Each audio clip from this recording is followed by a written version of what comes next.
পৌষের সকালে আজকের এই বিশেষ অনুষ্ঠান প্রচারিত হচ্ছে bdnews24.com এর ওয়েবসাইটে, ইউটিউব পেজে এবং ফেসবুকে।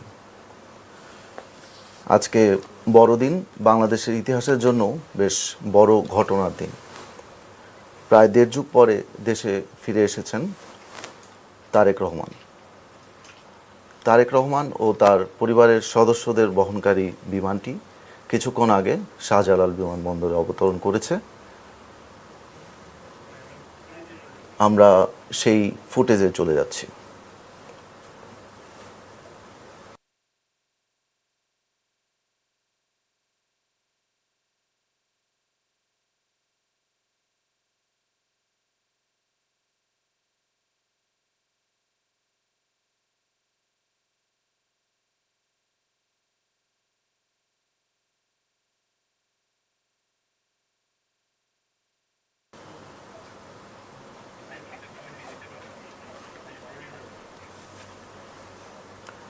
সতেরো বছর 9 মাস 18 দিন পরে দেশে ফিরেছেন তারেক রহমান। আমরা তাকে দেখতে পাচ্ছি এখন। সঙ্গে তার স্ত্রী এবং কন্যা রয়েছেন। বিএনপির সিনিয়র নেতৃবৃন্দ, স্থায়ী কমিটির সদস্যরা তাকে অভ্যর্থনা জানাচ্ছেন। আমরা দেখতে পাচ্ছি। একটু পরেই তিনি বিএনপির স্থায়ী কমিটির সদস্যদের নিয়ে তিনি পৌঁছবেন যেখানে লাখো জনতা অপেক্ষা করছেন বিএনপির ভারপ্রাপ্ত চেয়ারম্যান জনাব তারেক রহমান তার জন্য, তাকে এক নজর দেখার জন্য সেখানে অপেক্ষা করছেন। আমরা এখন সরাসরি দেখতে পাচ্ছি যে চিত্রটি। দীর্ঘ নির্বাসন ভেঙে তারেক রহমান দেশে ফিরেছেন এবং বাংলাদেশের রাজনীতির দৃষ্টিকোণ থেকে এটা নিঃসন্দেহে একটা বড় ঘটনা, গুরুত্বপূর্ণ ঘটনা। যিনি নিরাপত্তার দায়িত্বে আছেন এবং তিনি প্রধান হিসেবে দায়িত্ব পালন করছেন।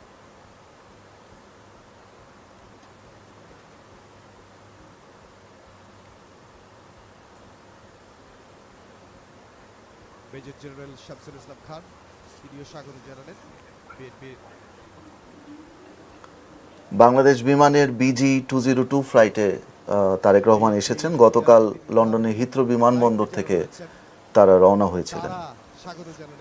বিমানটি সিলেটে পৌঁছায়, সেখান থেকে তারা ঢাকায় আসেন। তারেক রহমানের সঙ্গে আছেন তার স্ত্রী জুবাইদা রহমান এবং মেয়ে জায়মা রহমান।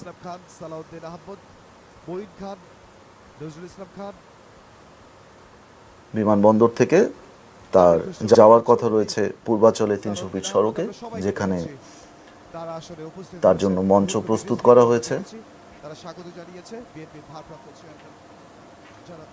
পূর্বাচলে 300 ফিট সড়ক, যার বর্তমান নাম জুলাই 36 এক্সপ্রেসওয়ে। সেখানেই সম্বর্ধনা হবে। আমরা এই মুহূর্তে দেখতে পাচ্ছি ভিআইপি লাউঞ্জে পরিবারের সদস্য বেগম খালেদা জিয়ার বোন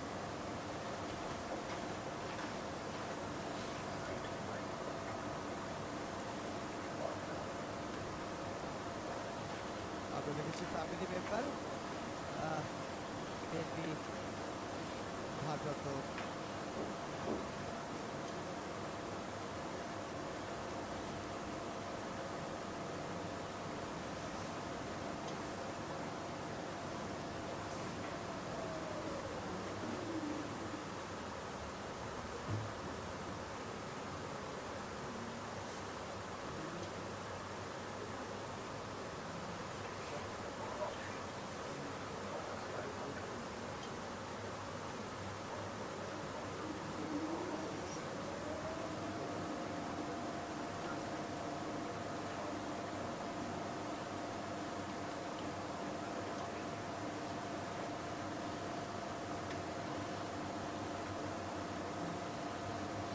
বহু বছর পরে নিকটজনের সান্নিধ্যে দেশের মাটিতে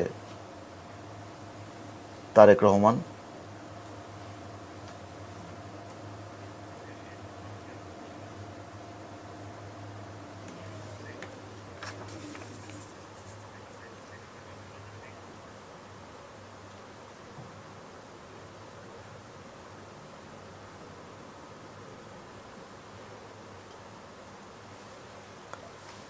আমাদের আজকের অতিথি এই অনুষ্ঠানে ডাক্তার মুশতাক হোসেন, তিনি ডাকসুর সাবেক সাধারণ সম্পাদক।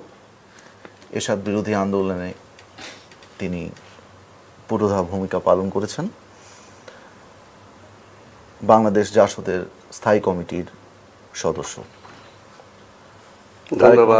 ধন্যবাদ আপনাকে আমাকে স্টুডিওতে অংশগ্রহণ করার সুযোগ দেওয়ার জন্য। তারেক রহমানের এই নির্বাসন ভেঙে দেশে ফেরত আসা, এটার তাৎপর্য কি? জনাব তারেক রহমান বাংলাদেশের একটা বড় রাজনৈতিক দলের ভারপ্রাপ্ত সভাপতি। 24-এর গণঅভ্যুত্থানের পরে দেশকে একটা সুষ্ঠু গণতান্ত্রিক ধারায় নেবার জন্যে একটা লক্ষ্য ছিল এবং গণঅভ্যুত্থানের অন্যতম উদ্দেশ্য ছিল যে যেভাবে নির্বাচনের নামে প্রহসন করে দীর্ঘ, বিশেষ করে শেষ 10 বছর গত আওয়ামী লীগ সরকার যেভাবে গণতান্ত্রিক রাজনীতিকে খুব বিপদগ্রস্ত করেছে, সেটাকে একটা সুষ্ঠু গণতান্ত্রিক ধারায় আনবার লক্ষ্য নিয়েই কিন্তু গণঅভ্যুত্থানটা হয়েছে। তো বিএনপি সহ বেশ কিছু দল রাজনৈতিকভাবে কোণঠাসা ছিল, যদিও তাদের আদর্শের সাথে অনেকে একমত নাও থাকতে পারে, কিন্তু একটা গণতান্ত্রিক পরিসরে তাদের সবার অংশগ্রহণটা খুব প্রয়োজনীয় ছিল। তো 24-এর গণঅভ্যুত্থানের পরে আশা করে গিয়েছিল যে বিএনপি তৎকালীন সবচেয়ে বড় বিরোধী দল, তারা সেই শূন্যস্থান পূরণ করে সেই গণতান্ত্রিক যাত্রাপথে তাদের যে ভূমিকা রাখবে তারা করেছেও। তবে তাদের প্রধান নেতা যেহেতু বিদেশে ছিলেন, সেটা একটা অসম্পূর্ণতা ছিল। তো এটা অবশ্যই তাৎপর্যপূর্ণ। আমরা অন্তর্বর্তীকালীন সরকার থেকে গণতন্ত্রের পথে উত্তরণ ঘটাতে যাচ্ছি। রাজনৈতিক যে শূন্যতা আমি বলবো না, রাজনৈতিক যে ঘাটতিগুলো আছে সেগুলো পূরণ করার জন্য বিএনপি একটা বড় ভূমিকা পালন করতে পারে এবং তাদের প্রধান নেতা, কারণ বিএনপির সভাপতি চেয়ারম্যান বেগম খালেদা জিয়া অসুস্থ হয়ে আছেন, তিনি সঙ্গত কারণেই সরাসরি দায়িত্বগুলো পালন করতে পারছেন না।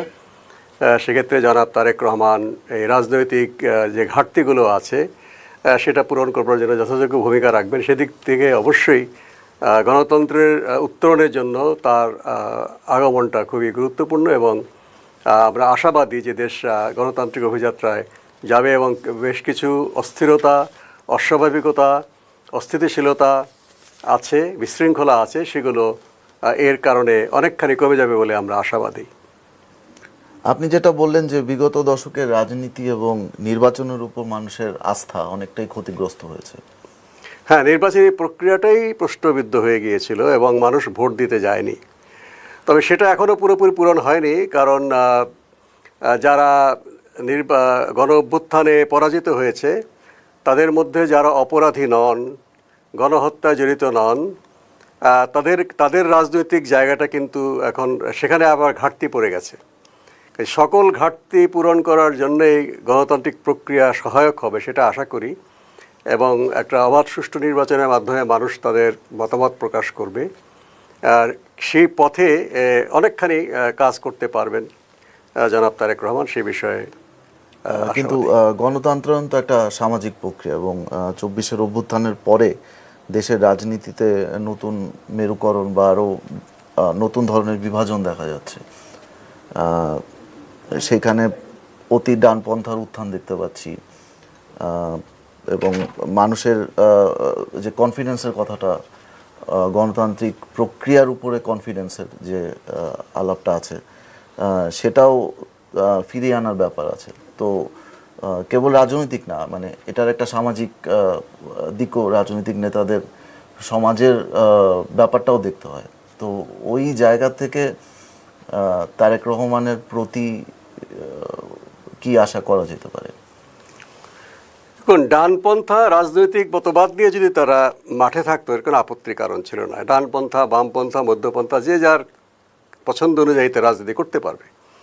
কিন্তু ডানপন্থার উত্থানের নামে যদি সহিংস কার্যকলাপ হয়, তাদের মতামতটা নব্য ফ্যাসিবাদী কায়দায় অন্যদের উপর চাপিয়ে দেওয়ার চেষ্টা করা হয়, যে অভিযোগ করা হয় যে বিগত আওয়ামী লীগ সরকারের উপরে তারা সহিংস পদ্ধতিতে রাষ্ট্রীয় বাহিনী ব্যবহার করে বিরোধী দলকে দমন করেছে, এখন যদি সেটা সরকারের বহির্ভূত কোনো শক্তি সেই একই রকম সহিংসতা এবং মানে বেসরকারি সামরিক শক্তি ব্যবহার করে গণমাধ্যম পুড়িয়ে দেওয়া, টার্গেট কিলিং করা, হুমকি দেওয়া, সেখানে কিন্তু আপত্তি। ডানপন্থা নিয়ে আপনি প্রচার করুন, জনগণ যদি আপনাকে গ্রহণ করে নিশ্চয়ই আপনি দেশের দায়িত্ব পাবেন। কিন্তু যেটা মানে উদ্বেগের বিষয় এবং গণতন্ত্রের জন্য অশনি সংকেত যে আপনি আওয়ামী লীগের ফ্যাসিবাদ তাড়াতে গিয়ে যদি উগ্র ধর্মীয় ফ্যাসিবাদ কায়েম করেন, তাহলে তো দেশটা তো সেই আরও খারাপের দিকে চলে গেল। কারণ মানুষ ইতিমধ্যেই তারা ট্রমাটাইজড বা তারা একটা আতঙ্কগ্রস্ত অবস্থায় আছে। আপনি আরেকটা ফ্যাসিবাদ যদি চাপিয়ে দেন, তাহলে আগের ফ্যাসিবাদটা মানে গ্রহণযোগ্য হয়ে যায় এবং মানুষ একটা চরম বিশৃঙ্খলার মধ্যে থাকাটা নিয়তি মনে করবে। তখনই যদি মানুষ মনে করে যে এটাই হচ্ছে নিয়তি, রাজনীতিতে যারা শক্তি অর্জন করবেন তারা জোর করে অন্যদেরকে বাধ্য করবেন তাদের পক্ষে আসার জন্য, না হলে তাকে জীবন হারাতে হবে, প্রতিষ্ঠান হারাতে হবে, জীবন জীবিকাও হারাতে হবে, তাহলে সেটা তো কোনো গণতান্ত্রিক উত্তরণ হলো না। কাজেই জনাব তারেক রহমান এবং তাদের দল বিএনপি তারা বলেছেন এবং সেটা আমরা আস্থা রাখতে চাই যে তারা নিয়মতান্ত্রিক গণতান্ত্রিক রাজনীতিতে এগিয়ে নেওয়ার জন্য কাজ করবে। যদিও অতীতে বিএনপি এবং আওয়ামী লীগ উভয়েরই আমরা দেখেছি তারা গণতন্ত্রের পথে হাঁটেননি।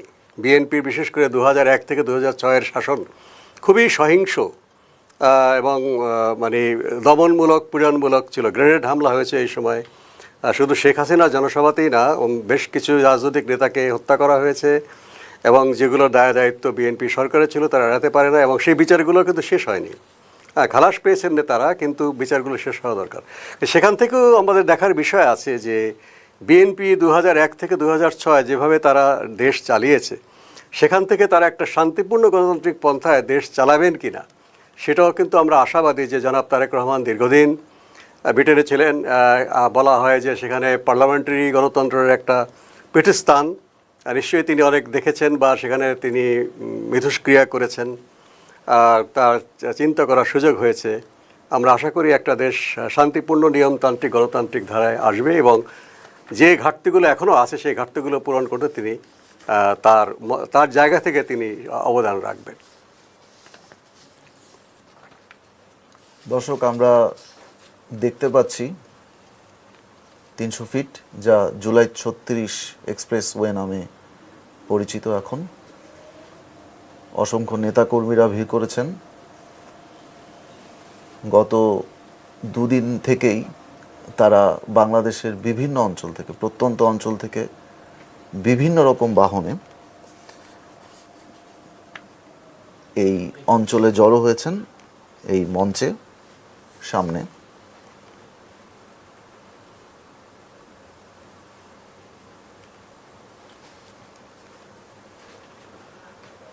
আমরা যতদূর জানতে পেরেছি যে অনুষ্ঠানটি খুবই সংক্ষিপ্ত হবে। মঞ্চে উঠে নেতাকর্মীদের উদ্দেশ্যে ভাষণ দেবেন তারেক রহমান।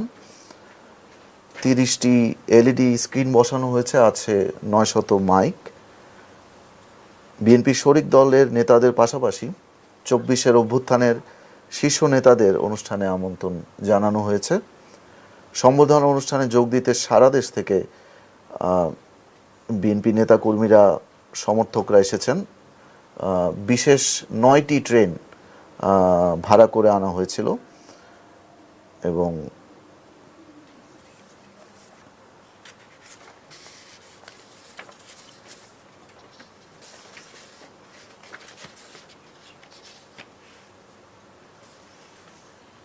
আপনারা এই অনুষ্ঠান দেখছেন bdnews24.com এর স্টুডিও থেকে। একযোগে সম্প্রচার চলছে ওয়েবসাইটে, ফেসবুকে এবং ইউটিউব চ্যানেলে। আমাদের সঙ্গে আছেন ডাক্তার মুস্তাক হোসেন।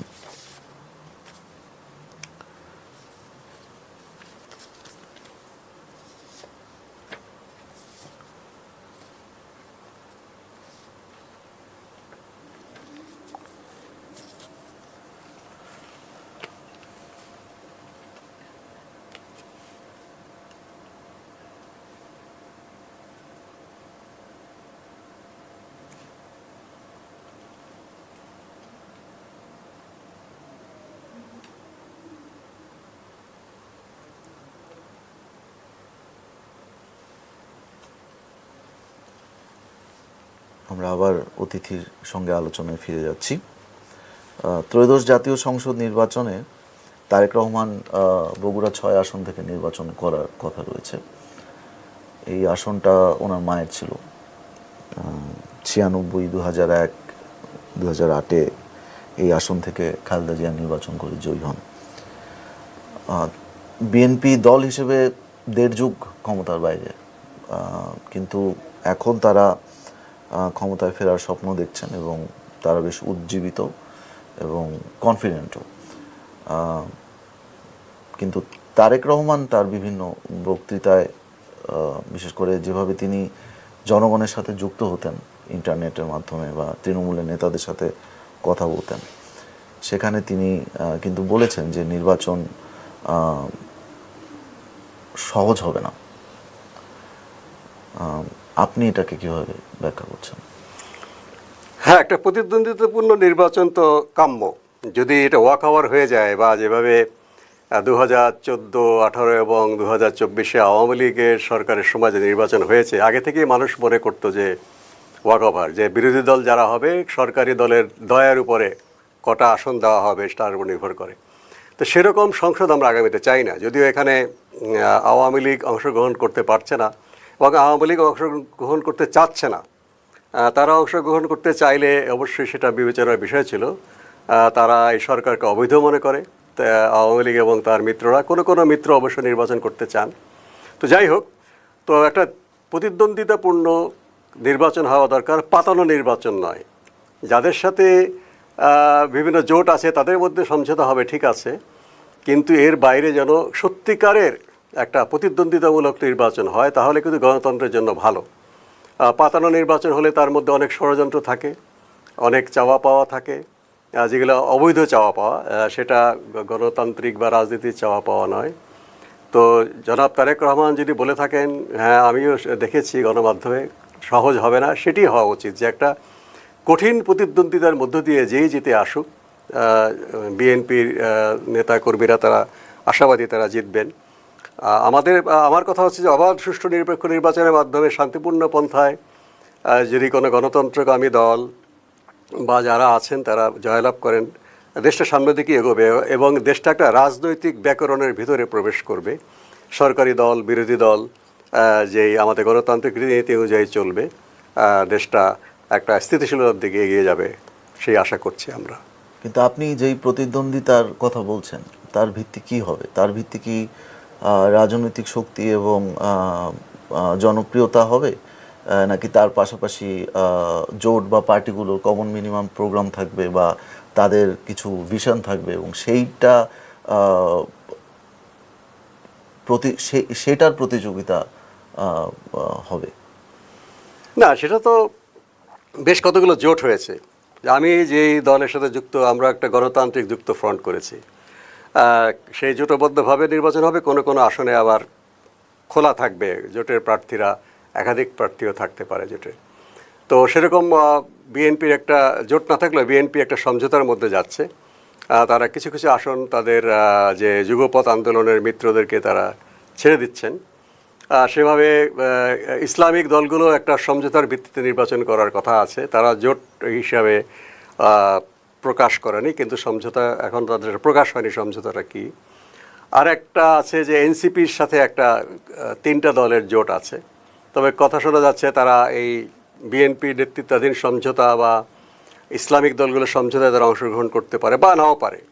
তো সেক্ষেত্রে তো অবশ্যই এদের বাইরে গণতান্ত্রিক যুক্ত ফ্রন্ট, যেটা আমি নিজেও সদস্য, এগুলো তো একটা মোটা দাগে কতগুলো রাজনৈতিক প্রবণতা মানুষের কাছে পরিষ্কার, এবং সেই প্রবণতা অনুযায়ী মানুষ ভোট দিতে যদি পারে, শান্তিপূর্ণ নির্বাচন হয়, সহিংসতা মুক্ত নির্বাচন হয়, কেউ যদি ভয়ে ভোট না দিয়ে ঘরে বসে থাকতে না হয়, একটা অবাধ সুষ্ঠু নির্বাচন হলে নিশ্চয়ই এই রাজনৈতিক জোটগুলো যে রাজনৈতিক প্রবণতা, তারা ইশতেহার তো লিখছেন, ইশতেহারে লিখেছেন সেটা অনুযায়ী, এবং তাদের শুধু ইশতেহারে লেখাই নয়, ইশতেহারে লেখার মধ্যে হয়তো বড় ধরনের পার্থক্য রাজনৈতিক দলে বাংলাদেশে পাওয়া যায় না। সবাই ভালো ভালো কথাই বলেন, জনকল্যাণমূলক রাষ্ট্রের কথা কিন্তু বলছেন প্রায় সবাই। আমরাও গণতান্ত্রিক যুক্ত ফ্রন্ট, আমরা একটা কল্যাণধর্মী সরকার হোক, সমাজতন্ত্র অভিমুখী সরকার হোক, সেটা বলেছি।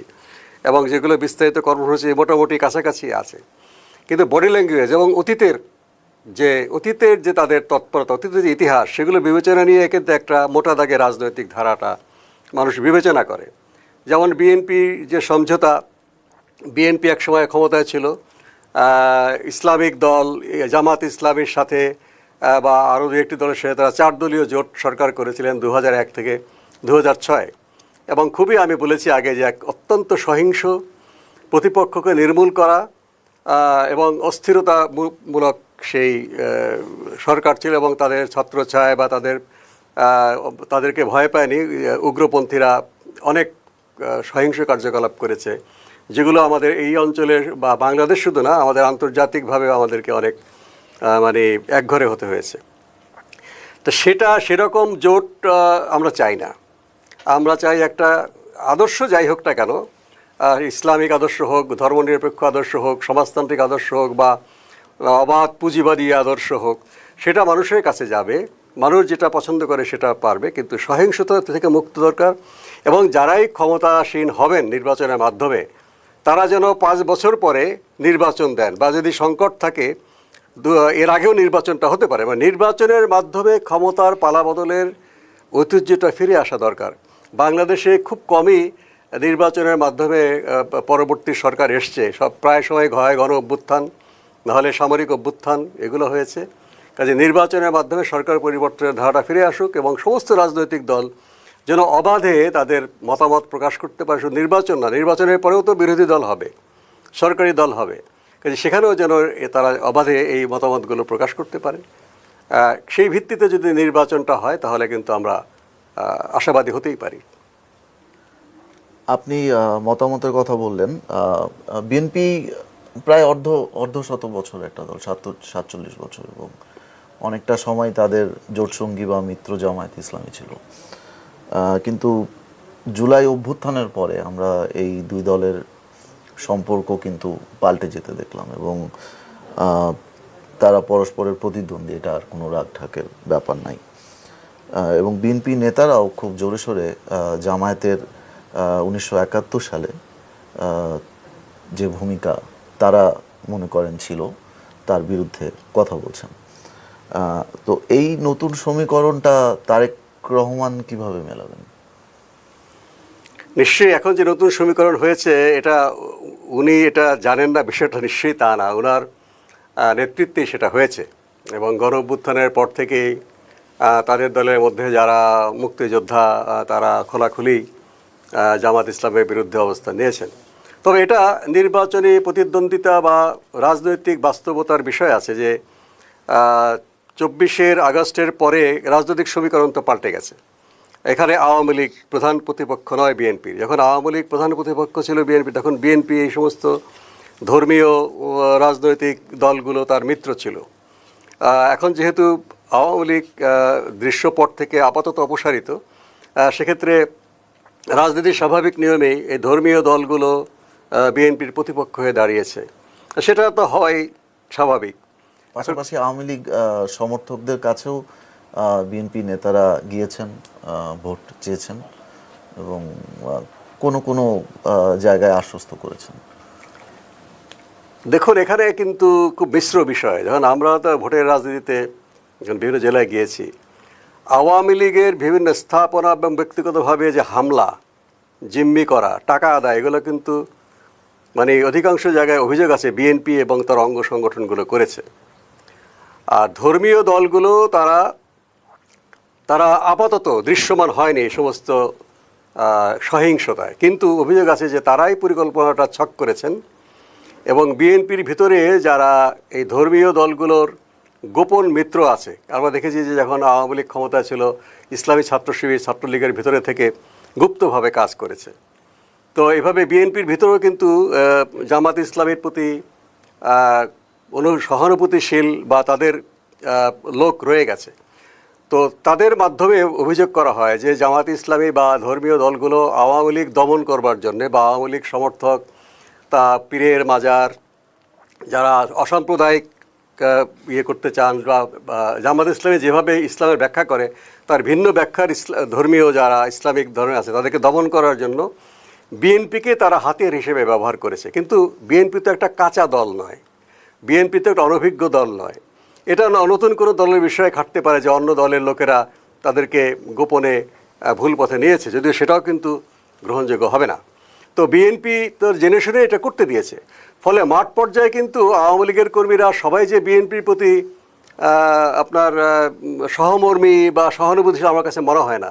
বরঞ্চ মাঠ পর্যায়ে অনেকে মন্দের ভালো হিসাবে মানে জামাত ইসলামী বা তাদের যারা সরাসরি এই হামলা মামলার মধ্যে আসেনি, তাদের সাথে তাদের একটা এক ধরনের মানে আশ্রিত এবং আশ্রয়দাতা সেই সম্পর্কের মধ্যে চলে গেছে। কাজে এইটা এই সমীকরণটা সহজ না যে রাজনৈতিক আদর্শ দিক দিয়ে মনে হতে পারে যে জাতীয়তাবাদী দল ৭১-এর যে যুদ্ধাপরাধী দল জামাত ইসলামী তার থেকে আলাদা, নিশ্চয়ই আলাদা। কিন্তু মাঠে ময়দানে বিএনপি পরিচয়দানকারী কর্মীরা সবচেয়ে বেশি সহিংসতা সন্ত্রাস করেছে বলে ব্যাপক অভিযোগ আছে।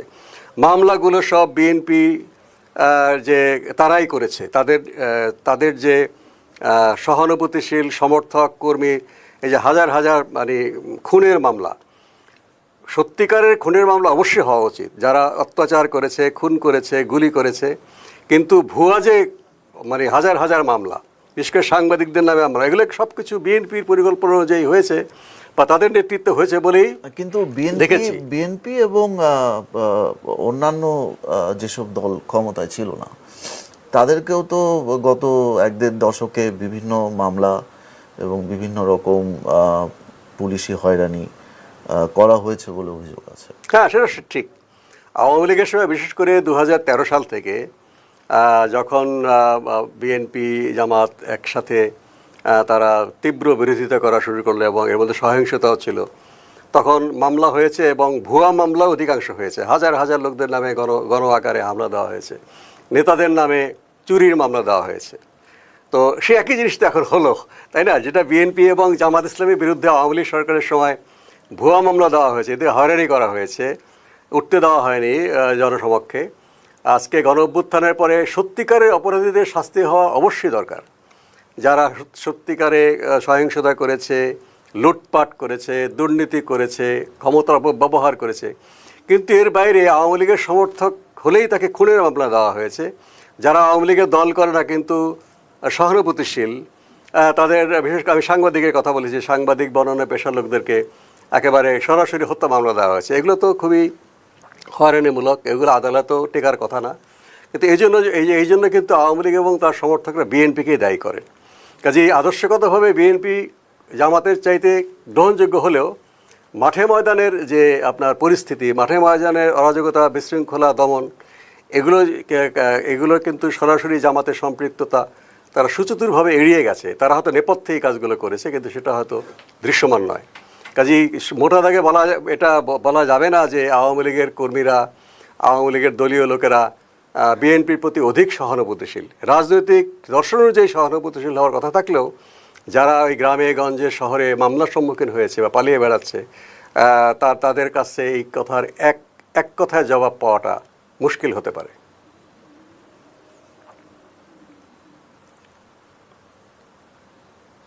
দর্শক, আমরা ভিআইপি লাউঞ্জের সামনে বিএনপি স্থায়ী কমিটির নেতৃবৃন্দকে দেখতে পাচ্ছি।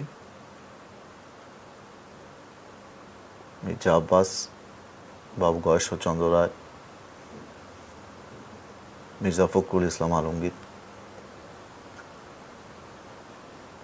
তারেক রহমান অপেক্ষায় আছেন তার বাহনের জন্য।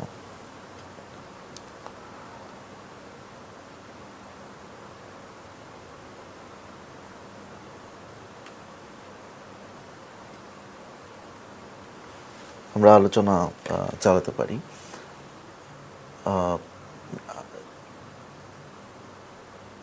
কিছুক্ষণের মধ্যে তারা বের হবেন, সভাস্থলের দিকে যাবেন। ৩০০ ফিটে মঞ্চ তৈরি করা হয়েছে তারেক রহমানের প্রত্যাবর্তন উপলক্ষে।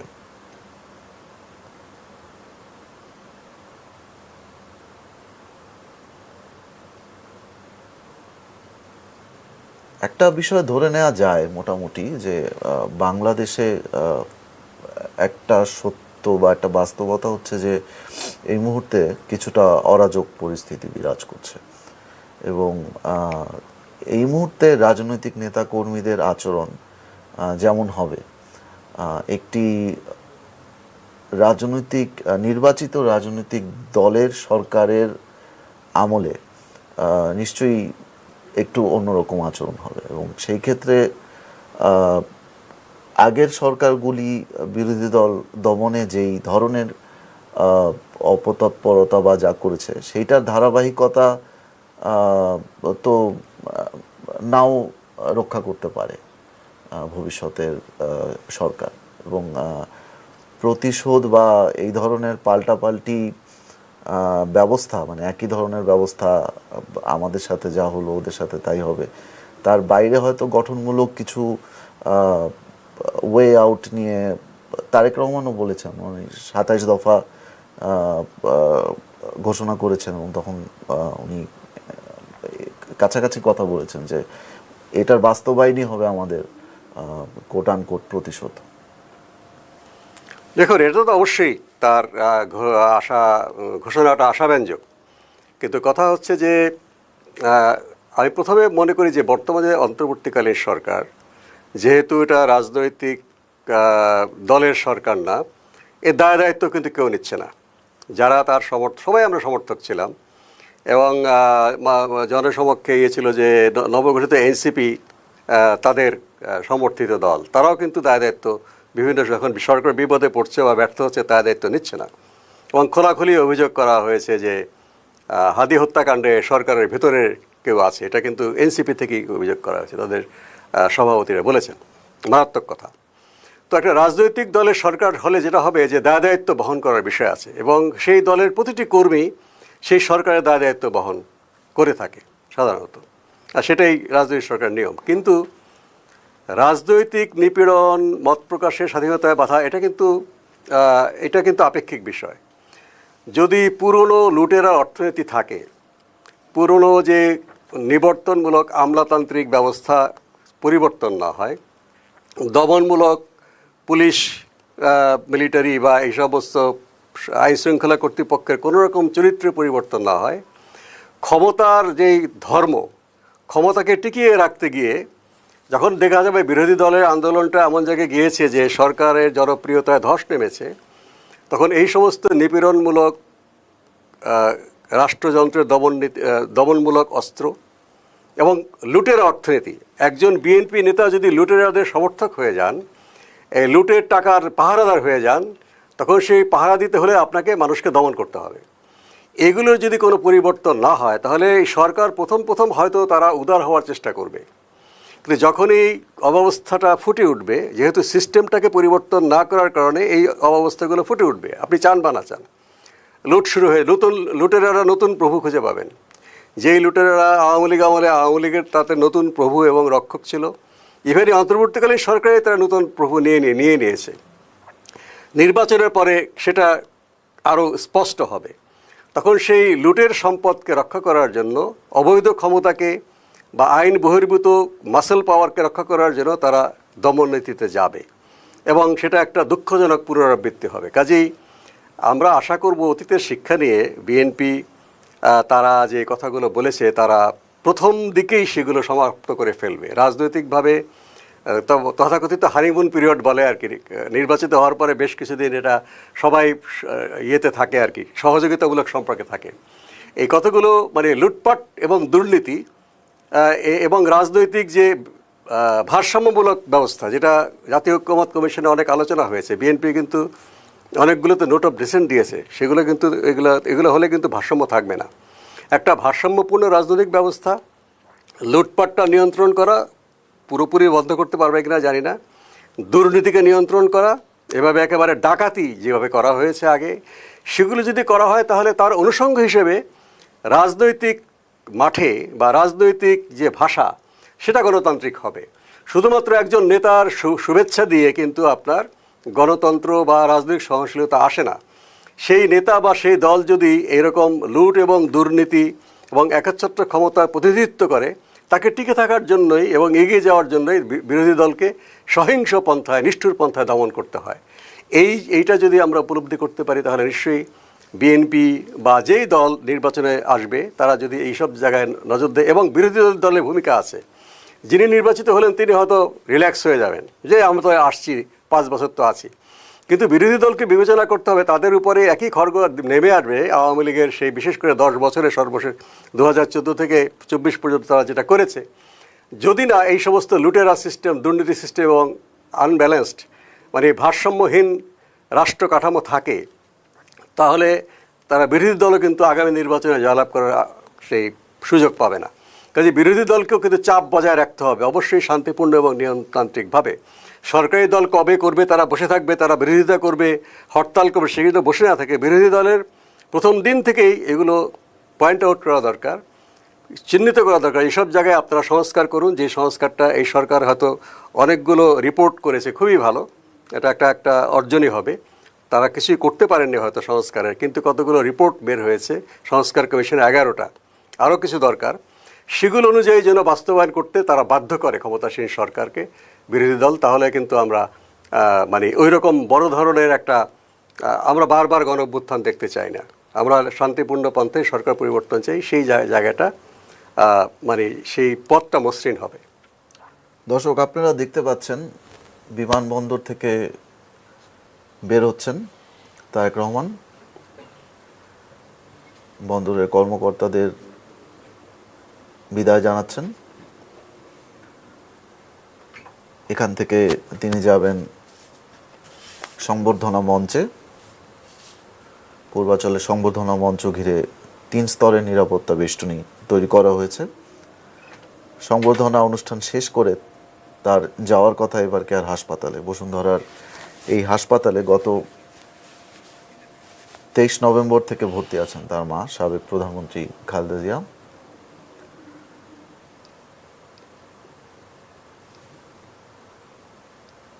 কয়েক স্তরের নিরাপত্তা রক্ষীদেরকে আমরা দেখতে পাচ্ছি।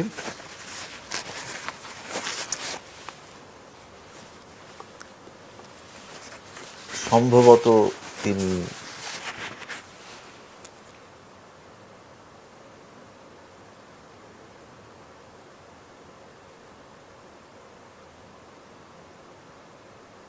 ঘাসের গালিচায় অবস্থান নিয়েছেন। এখানে তিনি দেশের মাটিতে পা রাখলেন, ঘাসের স্পর্শ নিচ্ছেন, জুতা খুলে ফেলেছেন।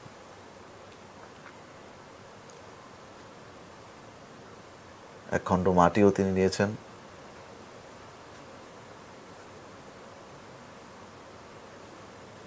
মুস্তাক ভাই, বাংলাদেশি জাতীয়তাবাদ, এটা তো বিএনপির একটা বেসিক টেনেট, এবং তাদের বিভিন্ন সময়ের আলাপে সার্বভৌমত্ব এবং টেরিটোরিয়াল ইন্টিগ্রিটি এগুলোর উপরে খুব জোর দেওয়া হয়।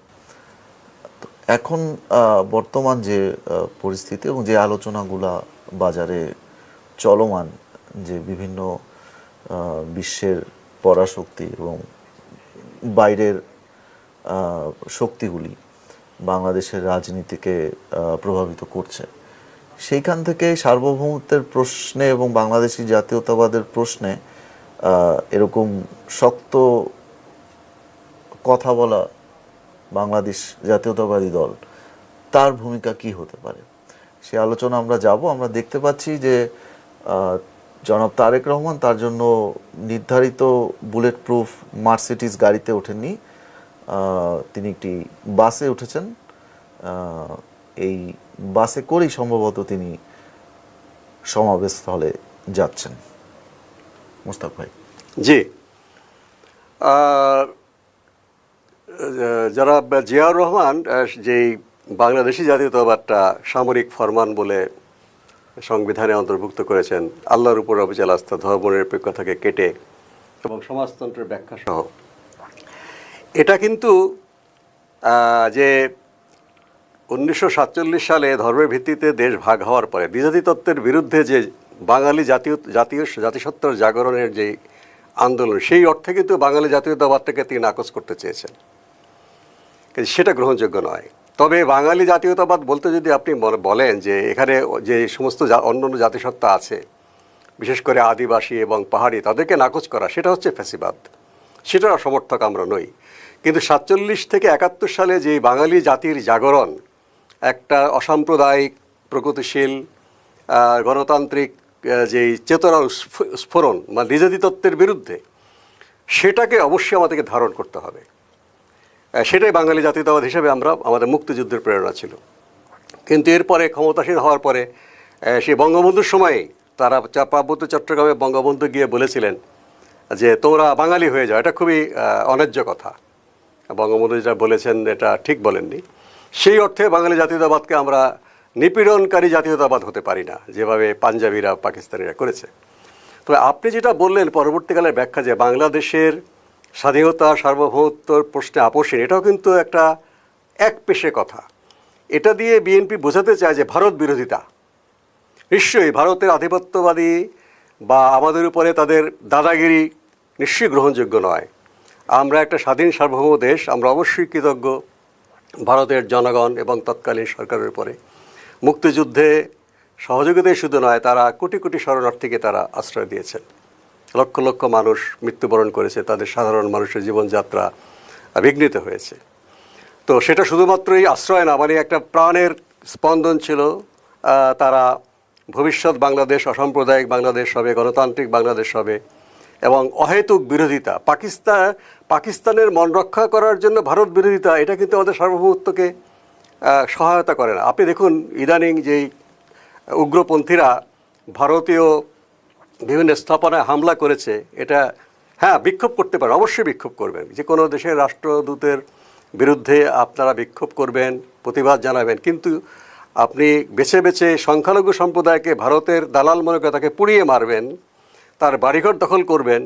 এই ভারত বিরোধিতা সার্বভৌমত্বকে এটা গ্যারান্টি না। ভারতকে আপনি বিরোধিতা অবশ্যই করবেন বাণিজ্যিক, রাজনৈতিক, সামরিক প্রশ্নে। আমাদেরকে যদি তারা মানে কোনো ক্ষতি করতে চায় বা আমাদেরকে অসুবিধা করতে চায়, তবে আপনি এই সার্বভৌমত্বের সংজ্ঞা ভারত বিরোধিতার নামে আপনি যদি অন্যান্য দেশের নাতজানু হন, যেমন বর্তমানে ইউনুস সরকারকে দেখছি, মার্কিন যুক্তরাষ্ট্রের স্বার্থকে তিনি 16 আনা রক্ষা করার চেষ্টা করছেন জাতীয় স্বার্থকে বিঘ্নিত করার জন্য। মার্কিনের বিরুদ্ধে জেহাদ করাটাও সার্বভৌমত্বের জন্য এই স্লোগানে গ্রহণযোগ্য না। কোনো দেশের বিরুদ্ধে জেহাদ ঘোষণা করা দরকার নেই। ভারত বলুন, পাকিস্তান বলুন, মার্কিন যুক্তরাষ্ট্র, চায়না বা মধ্যপ্রাচ্য, আমরা আমাদের জাতীয় স্বার্থে তাদের সঙ্গে দ্বিপাক্ষিক এবং বহুপাক্ষিক সম্পর্ক রাখব। আমরা কোনো দেশের বিরুদ্ধে, কোনো দেশের পক্ষে, এটা দিয়ে কিন্তু সার্বভৌমত্ব রাজনীতি কিন্তু আমাদের সফল হবে না। আজকে বাংলাদেশে যেভাবে ধর্মীয় উগ্রবাদীরা ভারত বিরোধিতার নামে ভারতের উস্কানিমূলক আচরণ করছে, যে তারা বলছে যে আমরা পূর্ব ভারত দখল করে নেব, চিকেন নেক দখল করে ফেলব, এটা হচ্ছে ইউক্রেনের এক উস্কানিমূলক কিছু মানে লোক, যারা রাশিয়াকে উত্তক্ত করেছে এবং রাশিয়া একটা বিরাট অংশ দখল করেছে ইউক্রেনকে। অবশ্যই সমর্থন করি না যে একজন শক্তিমান প্রতিবেশী দুর্বল প্রতিবেশীকে খেয়ে ফেলবে, কিন্তু সেটা উস্কানি সৃষ্টি করা হয়েছে খুব সুপরিকল্পিতভাবে মার্কিন যুক্তরাষ্ট্র এবং ইউরোপিয়ান ইউনিয়নের সান্নিধ্য লাভের আশায়। উল্টো ফল হয়েছে। সেখান থেকে আমাদের শিক্ষা নেওয়া উচিত। আমরা বাংলাদেশকে ইউক্রেন হতে দিব না বা ইসরায়েলের মতো হতে দেব না। ইসরায়েল একটা কৃত্রিম রাষ্ট্র পশ্চিমারা করেছে আরব দেশগুলোকে পদানত করার জন্য।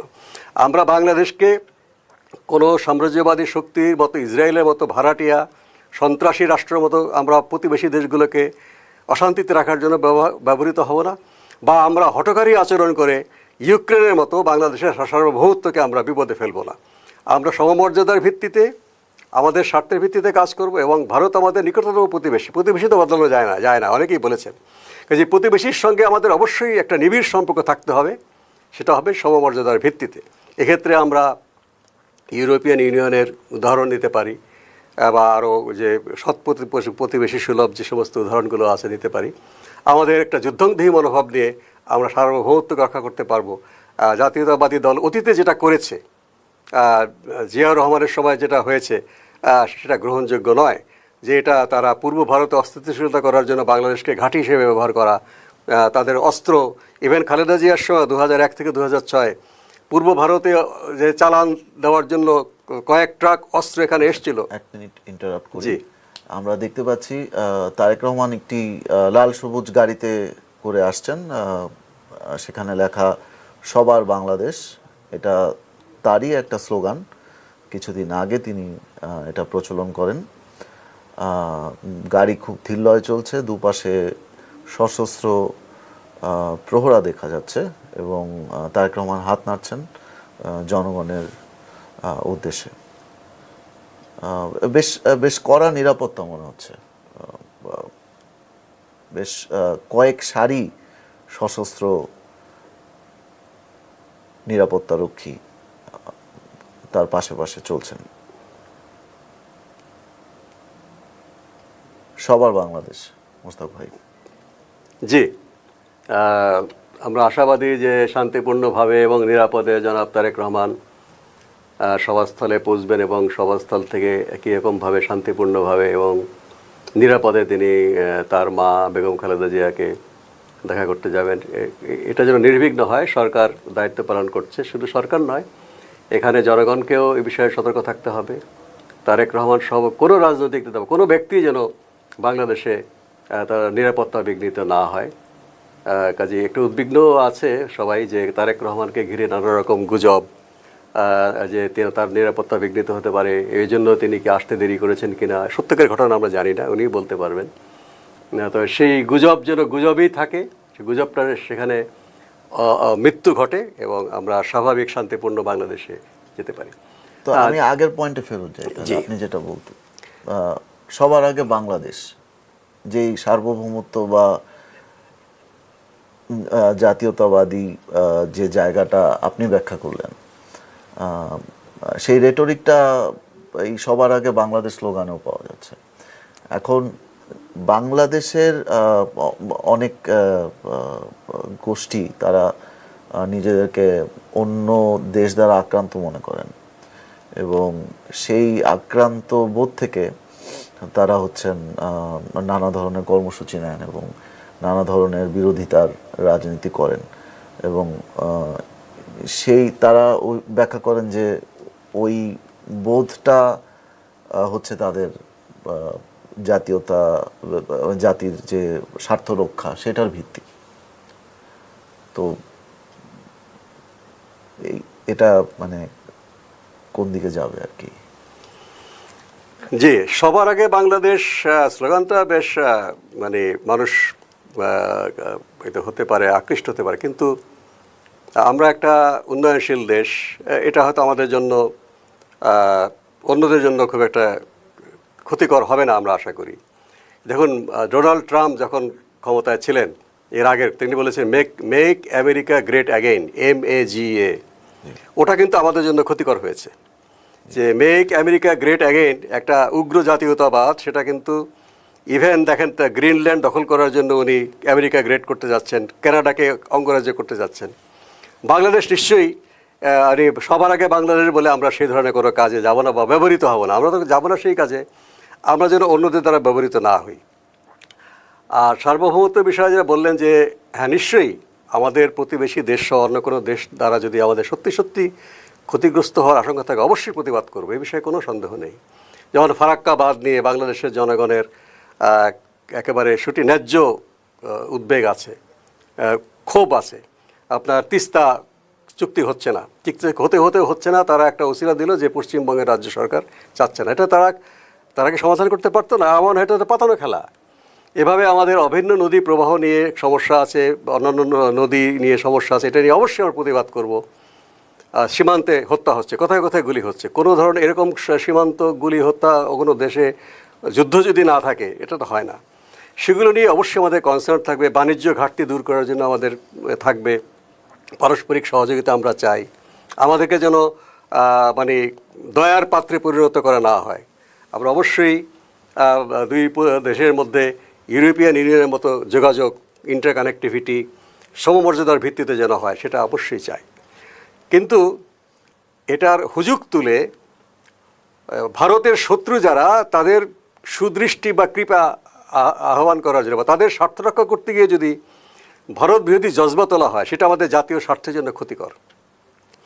আপনি দেখেন যে পাকিস্তানের একজন লোক বলেছে বাংলাদেশের দিকে কেউ যদি মুখ তুলে তাকায় তারা খুবই উস্কানিমূলক কথা। আমরা কি পাকিস্তানের সঙ্গে কোনো সামরিক চুক্তিতে আছি, বা আমরা কি বলেছি, বা ইভেন যারা এই সমস্ত রাজনীতি করছে তারাও তো বলছে না যে পাকিস্তান ভাই তুমি এগিয়ে আসো, ভারত আমাদেরকে পদানত করতে চায়। এটা তো পাকিস্তানিরা এগুলো বলে, কিন্তু পাকিস্তানের যারা বন্ধু এখানে তাদের উচিত তাদেরকে সংযত হয়ে চলাফেরা করা। পাকিস্তানের বিরুদ্ধে জেহাদের রাজনীতি আমরা সমর্থন করি না। হ্যাঁ, 71 সালে তারা আমাদেরকে হত্যা করেছে, তারা এখনও আনুষ্ঠানিকভাবে ক্ষমা প্রার্থনা করেনি। আমাদের সম্পদের যেই ন্যায্য হিস্সা সেগুলো নিয়ে তারা আলোচনা করেনি। এখানে আটকে পড়া পাকিস্তানিদেরকে তারা ফেরত নিয়ে যাচ্ছে না। পাকিস্তানের সঙ্গে অনেক অমীমাংসিত বিষয় আছে। তারপরেও পাকিস্তানের সঙ্গে কূটনৈতিক সম্পর্ক কিন্তু এর আগের সরকারের সময়, এখন বিভিন্ন সময় পাকিস্তানের সাথে খুব খারাপ সম্পর্ক, তখন কিন্তু কূটনৈতিক সম্পর্ক বাতিল করার জন্য কেউ কেউ দাবি তুলেছিল। কথা আছে যে এটা ভারতের উস্কানি ছিল, কিন্তু তৎকালীন সরকার কিন্তু বলেছে না, পাকিস্তানের সঙ্গে কূটনৈতিক সম্পর্ক থাকবে, ঝগড়াও থাকবে। এটা একটা ভালো গ্রহণযোগ্য কথা। তো তেমনি যে আমরা অবশ্যই ভারতের বিরুদ্ধাচরণ করতে গিয়ে অন্যের দ্বারা ব্যবহৃত না হই, বা মার্কিন যুক্তরাষ্ট্রের বিরোধিতা করতে গিয়ে অন্যের দ্বারা ব্যবহৃত না হই, বা মার্কিন যুক্তরাষ্ট্রকে ব্যবহার করে আমরা আমাদের সার্বভৌমত্বকে লঙ্ঘন করতে পারি না, আমাদের বাণিজ্যকে ক্ষতিগ্রস্ত করতে পারি না, আমাদের দেশের নিরাপত্তাকে ক্ষতিগ্রস্ত করতে পারি না। সেটাই হবে সত্যিকারের জাতীয়তাবাদী রাজনীতি এবং আমাদের সার্বভৌমত্বের জন্য সঠিক রণকৌশল। বিমানবন্দর থেকে সমাবেশ স্থলে যাচ্ছে তারেক রহমানের গাড়ি বহর।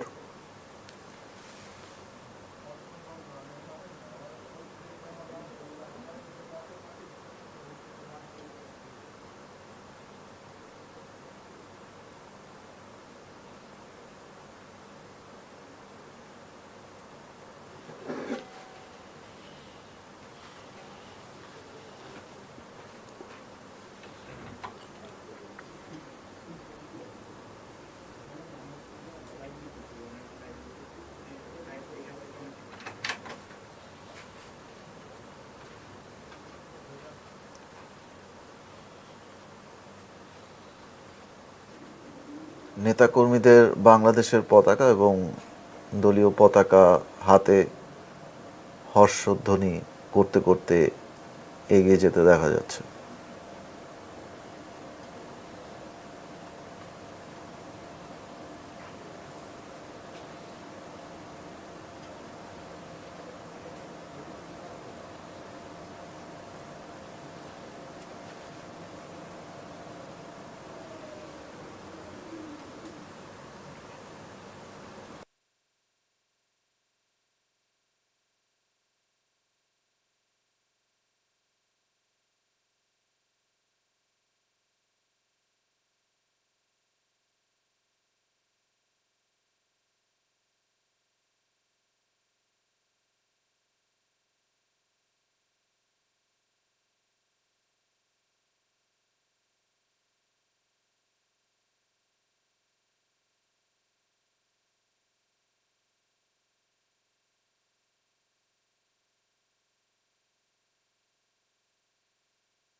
পূর্বাচলে সমাবেশ স্থলের দিকে রওনা দিয়েছে তারেক রহমানের গাড়িবহর, যদিও অত্যন্ত ধীর গতিতে, প্রায় মানুষের হাঁটার গতিতে বহরটি যাচ্ছে। পথে পথে অসংখ্য মানুষ জড়ো হয়েছেন। তারেক রহমানকে সামনাসামনি দেখবেন এবং তারেক রহমান দাঁড়িয়ে হাত নাড়ছেন বাসের একদম সম্মুখ ভাগ থেকে।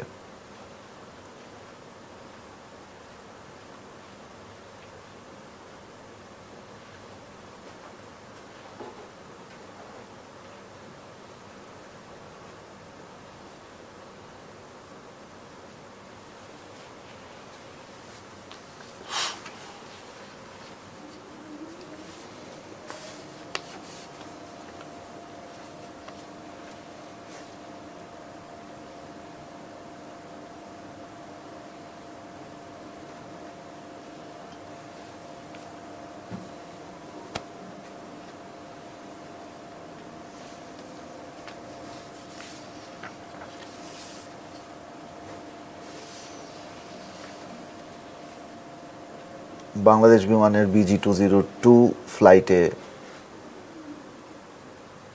ঢাকায় অবতরণ করেন তারেক রহমান। তার সঙ্গে এসেছেন তার স্ত্রী জুবাইদা রহমান ও মেয়ে জাইমা রহমান। বিএনপি মহাসচিব মির্জা ফখরুল ইসলাম আলমগীর সহ স্থায়ী কমিটির অন্যান্য সদস্যরা বিমানবন্দরে VIP লাউঞ্জে তাদের ফুল দিয়ে স্বাগত জানিয়েছেন, আপনারা দেখেছেন। তারেক রহমান যাচ্ছেন এখন পূর্বাচলের 300 ফিট সড়ক, যার নাম এখন 36 জুলাই এক্সপ্রেসওয়ে।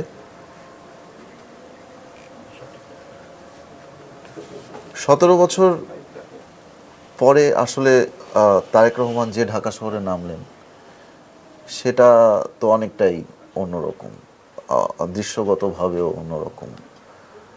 যে সড়ক এবং যে স্থানে তার সম্বর্ধনা হচ্ছে, একটা অন্য ধরনের পরিবেশ কিন্তু তারেক রহমানের জন্য। দীর্ঘদিন নির্বাসিত থেকে বাংলাদেশে, যদিও তিনি সংযুক্ত ছিলেন বাংলাদেশে তার পার্টি নেতা কর্মীদের সাথে, কিন্তু বাংলাদেশে মানিয়ে নেওয়া এবং বাংলাদেশের রাজনীতির একদম ঘটনাস্থলে থেকে রাজনীতি করা, সেই চ্যালেঞ্জটা তো রয়ে গেছে তার জন্য।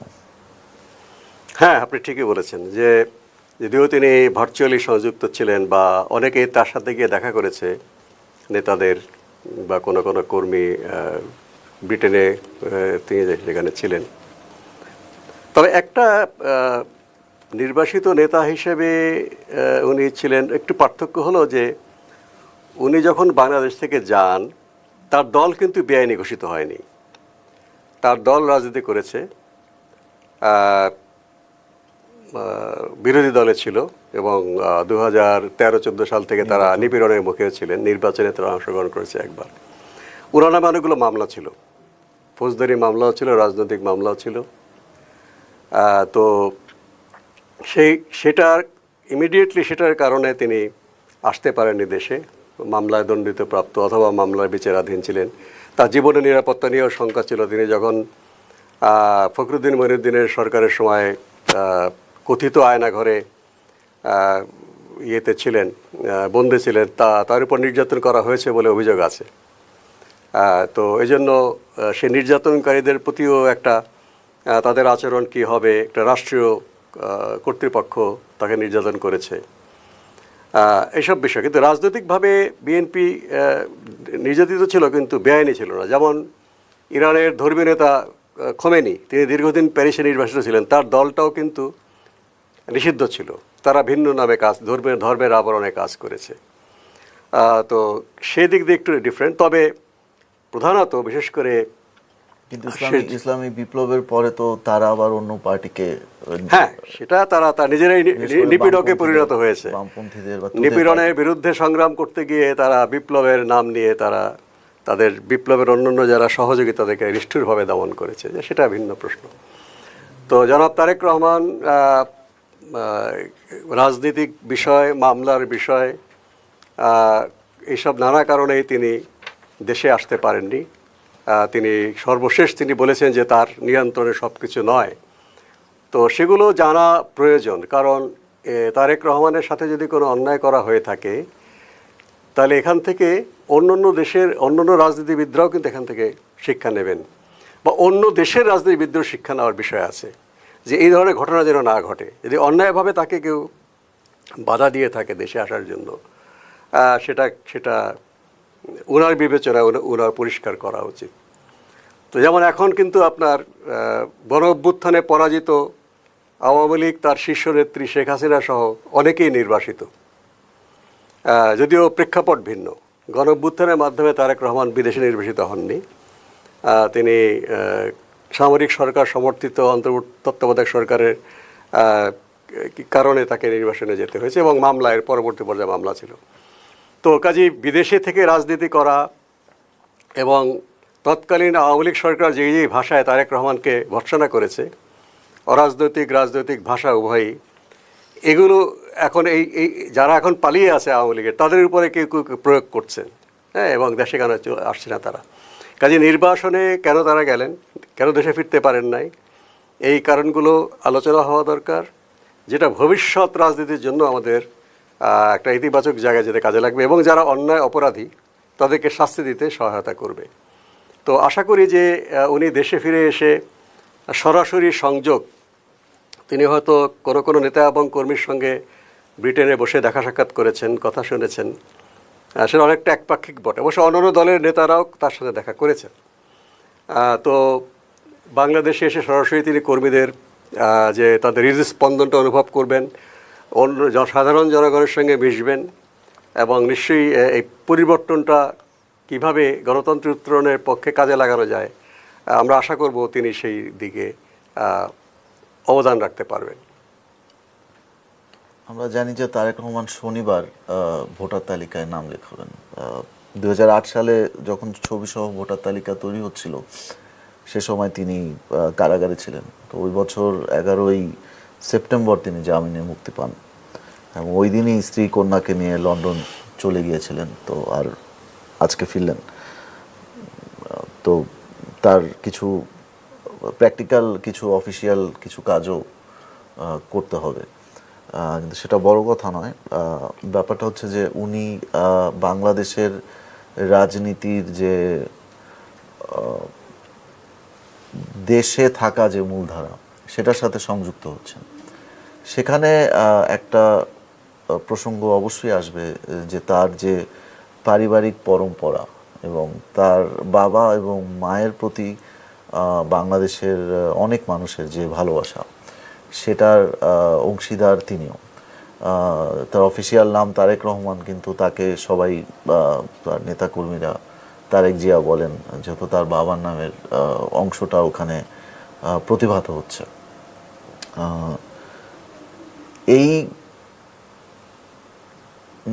তার পরিবারের আগের পূর্বজদের যে নেতৃত্বের যে গুণাবলী বা লিমিটেশন যাই বলেন, সেটার উত্তরাধিকারী হিসেবে আপনি কিভাবে দেখছেন তারেক রহমানকে?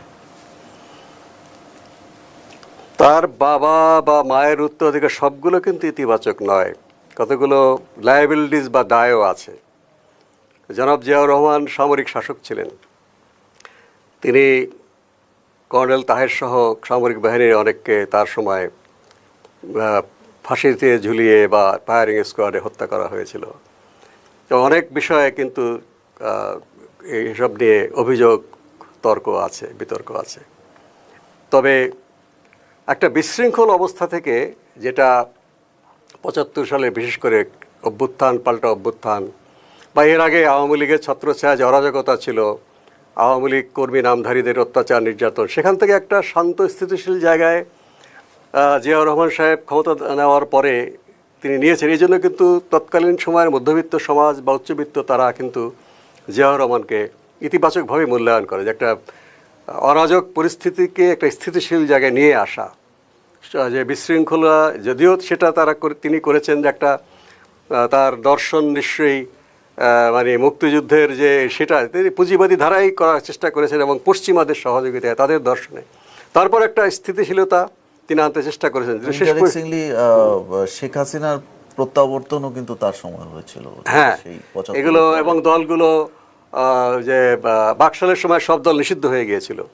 তো ওনার শাসনামলে রাজনৈতিক দলবিধি দিয়ে প্রথম পরে সেটাও বাতিল করেছেন তিনি, যে সব দলগুলো আবার কাজ করার সুযোগ পায়। যে আওয়ামী লীগ 75-এর 15ই আগস্টে তার নেতাকে হত্যা করা হয়েছিল বঙ্গবন্ধু শেখ মুজিবুর রহমান, তারপরে সেই আওয়ামী লীগ আবার সেই যাত্রা শুরু করতে পেরেছিল। একই সাথে ধর্মভিত্তিক রাজনৈতিক দলগুলো, হ্যাঁ, জামাত ইসলামী মুক্তিযুদ্ধের পরে জামাত ইসলামী দৃশ্যপটের আড়ালে ছিল, জনগণের কাছে ঘৃণিত ছিল, তারাও করতে পেরেছে। এবং কর্নেল তাহেরের দল, জাতীয় সমাজতান্ত্রিক দল জাসদ, সেটাও মানে অনেক দিন কাজ করতে পারেনি, সেটাও কিন্তু তার সময়ই তারা আবার রাজনৈতিক দল হিসেবে আমরা কাজ করার সুযোগ পাই। তো এইসব জিনিসগুলো কিন্তু মানুষ ইতিবাচকভাবেই নেয়। আর ষড়যন্ত্র, হত্যা, অনেক হত্যাকাণ্ড জেলখানার ভিতরে বা ক্যান্টনমেন্টে হয়েছে, বা সামরিক শাসনটা গণতন্ত্রের বিকল্প কিনা, এগুলো তর্ক আছে। খালেদা জিয়া তিনি যখন এরশাদ বিরোধী আন্দোলনের মধ্য দিয়ে তিনি একজন রাজনৈতিক নেত্রী হিসেবে নিজেকে প্রতিষ্ঠা করেন, শুধু জিয়াউর রহমানের ছায়া নয়, জিয়াউর রহমানের যে উত্তরাধিকার ইতিবাচক দিকগুলো তিনি যেমন নিয়েছেন, তিনি নিজেও কিন্তু নিজের ভাবমূর্তি তৈরি করেছেন। আবার তার আমলে 91 থেকে 95 সাল অপেক্ষাকৃত ভালো শাসন ছিল, যদিও তত্ত্বাবধায়ক সরকার নিয়ে অনেক ঝামেলা হয়েছে, তিনি মানতে চাননি। কিন্তু 2001 থেকে 2006 এটা খুবই একটা মানে আমি বলেছি বিতর্কিত অধ্যায়। সেই সেই তখন হাওয়া ভবন হয়েছিল এবং সেই হাওয়া ভবনটা জনাব তারেক রহমান পরিচালনা করতেন বলেই অভিযোগ আছে। সেটা কিন্তু লায়াবিলিটিস, দায়, যেটা ইতিবাচক নয়। তো তবে আমি মনে করছি যে খালেদা জিয়া যেরকম তার নিজস্ব ভাবমূর্তি তৈরি করার চেষ্টা করেছেন, শুধুমাত্র জিয়াউর রহমানের ছায়াতেই তিনি ছিলেন না, জনাব তারেক রহমানও দেখা যাচ্ছে তার যে এই যাবৎ যতটুকু আমার পর্যবেক্ষণ, তার নিজস্ব একটা রাজনৈতিক পরিচিতি বা প্রভাব তিনি করার চেষ্টা করছেন, শুধুমাত্র খালেদা জিয়ার ছত্রছায়া না থেকে বা জনাব জিয়াউর রহমানের ছত্রছায়া না থেকে। দেখুন, আপনি যে বললেন যে তার নামটা তারেক জিয়া না বলে তারেক রহমান তাকে হিসেবে ডাকা হোক, এটা তিনি খুবই দৃঢ়ভাবে বলেছে যে তাকে যেন তারেক রহমান বলা হয়, তার বাবার শেষ নাম, প্রথম নাম না। এ থেকে মনে করা হতে পারে যে তিনি তার নিজস্ব পরিচয়ে পরিচিত হতে চান, শুধু বাবার পরিচয়কে ভিত্তি করে উনি এগোতে চান না। সেটা ভালো।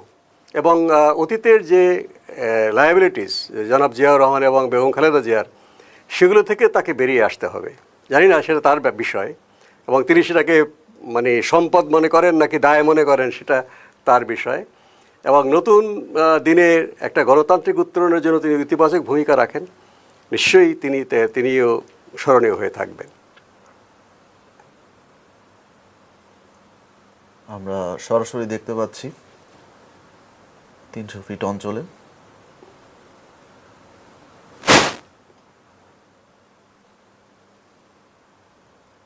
অসংখ্য মানুষ, নেতাকর্মী, সমর্থক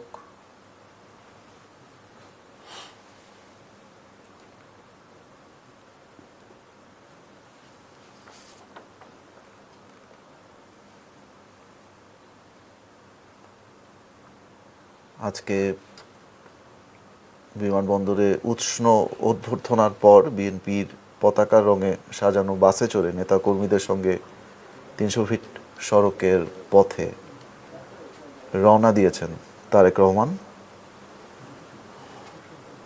আমরা যতদূর জানি অনুষ্ঠানটি খুব সংক্ষিপ্ত হবে। মঞ্চে উঠে নেতাকর্মীদের উদ্দেশ্যে ভাষণ দেবেন তারেক রহমান। আমরা অনুষ্ঠান স্থলে অবশ্য দেখছিলাম যে এখন বক্তৃতা দিচ্ছিলেন বিএনপির সিনিয়র নেতারা। সংবর্ধনা অনুষ্ঠান শেষে তারেক রহমান এবার কেয়ার হাসপাতালে যাবেন। 23 নভেম্বর থেকে সেখানে তার মা সাবেক প্রধানমন্ত্রী খালেদা জিয়া ভর্তি আছেন। এবার কেয়ার থেকে পরে তারেক রহমান যাবেন গুলশানের অ্যাভিনিউর 196 নম্বর বাড়িতে। বিমানবন্দর থেকে বের হওয়ার সময় আমরা যেটা দেখলাম যে তিনি জুতা খুলে খালি পায়ে দেশের মাটি স্পর্শ করেছেন এবং এক টুকরো মাটি হাতে নিয়েছেন। ঢাকায় পৌঁছার পর তাদের বহনকারী তার সাথে ঢাকায় এসেছেন তার স্ত্রী জুবাইদা রহমান ও মেয়ে জায়মা রহমান। বিএনপি নেতা তারেক রহমান 1.5 যুগ বাদে ঢাকায় নেমেই বিমানবন্দর থেকে ফোনে আমরা যতদূর জেনেছি প্রধান উপদেষ্টা মোহাম্মদ ইউনূসের সাথে কথা বলেছেন। নিরাপত্তা ও বিভিন্ন ধরনের সহায়তার জন্য তিনি এ সময় সরকার প্রধানের কাছে কৃতজ্ঞতা প্রকাশ করেন। আমরা সেই দৃশ্যটি আবার দেখছি। তারেক রহমান ঘাসের গালিচায় পা রেখেছেন।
দেশের নানা প্রান্ত থেকে নেতাকর্মীরা এসেছেন তাদের নেতাকে সম্বর্ধনা জানাতে।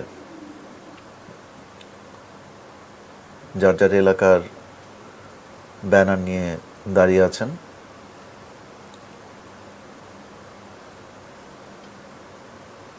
আজকে বড়দিন হয়, সরকারি ছুটি, এবং সে কারণে আজকের দিনটি বাংলাদেশে অবতরণের জন্য বেছে নিয়েছিলেন তারেক রহমান, জনদুর্ভোগ কমানোর উদ্দেশ্যে।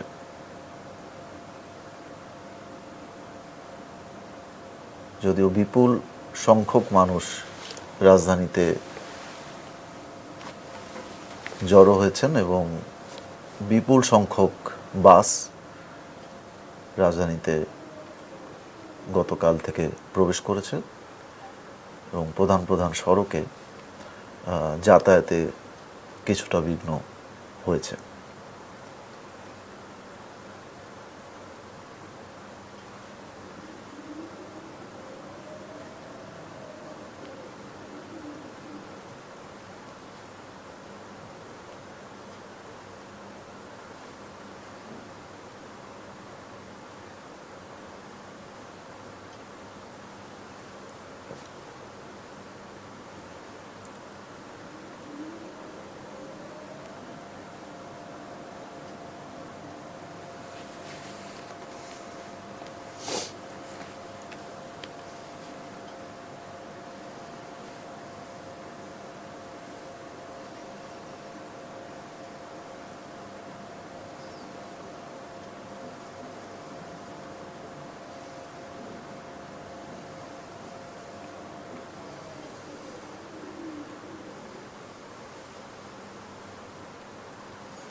ডক্টর মোশতাক হোসেন, আমরা আলোচনায় যেতে পারি। সেটা হচ্ছে যে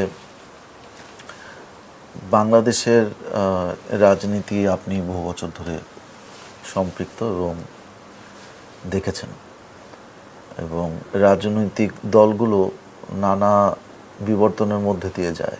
এক জায়গায় যে সব সময় স্ট্যাটিক থাকে তাও না, এবং সেখানেই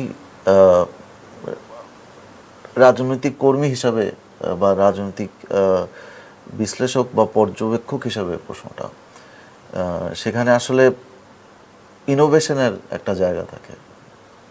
মতাদর্শিক ইনোভেশন হতে পারে, প্রোগ্রামেটিক ইনোভেশন হতে পারে। সেই জায়গাটাতে তারেক রহমান অনেক দিন ধরেই নানা রকম কথায়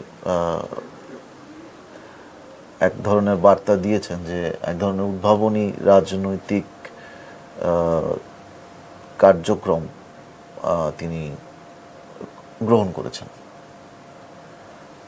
তো নতুনত্বের কথাটা ওখান থেকে আসে, যদিও তারেক রহমানের বয়স 60-এর কোঠায়, তবে তিনি অবশ্যই তারুণ্যদীপ্ত এবং অত্যন্ত এনার্জেটিক। নতুনদের যে আন্দোলনের পরে এই পরিস্থিতিতে আমরা আসলাম, সেইখানে ইনোভেশনের জায়গাটা বা রাজনৈতিক দলের ভিতরের যে ভাঙা করার ব্যাপারটা, সেটার বিষয়ে আপনি কি প্রত্যাশা করছেন?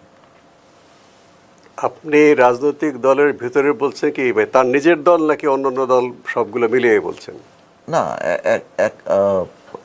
আজকের বিষয় অনুযায়ী হতে পারে তারেক রহমানের নিজের দল।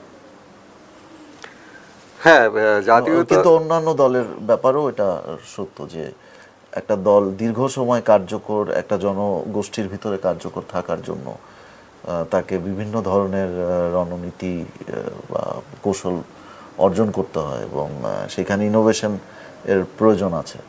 তো দেখুন, জনাব তারেক রহমান যে রাজনীতি করছেন,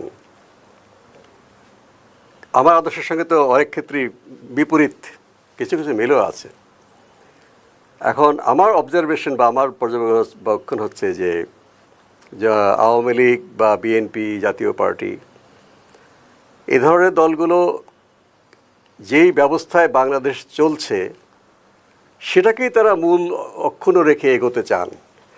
মানে যারা এখানে প্রাধান্য বিস্তার করে আছেন অর্থনৈতিক ক্ষেত্রে, সামাজিক ক্ষেত্রে, রাষ্ট্রীয় ক্ষমতায় বা বিদেশি প্রভাব, তাদের রাজনৈতিক প্রতিনিধি হিসাবে ভালোভাবে কাজ করতে পারছেন কিনা এটাই মনে হয় তারা সাফল্য দেখছেন।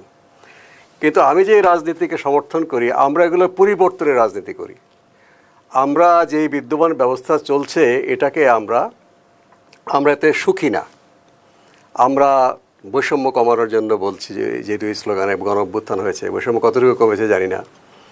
আমরা সাধারণ মানুষের অংশগ্রহণের রাজনৈতিক প্রক্রিয়াটা বলছি, এবং সাধারণ মানুষ যেন তাদের সত্যিকারের প্রতিনিধিরা দেশ পরিচালনা সুযোগ পায়, অর্থনীতি যেন মানুষের সমতাকে নিশ্চিত করে।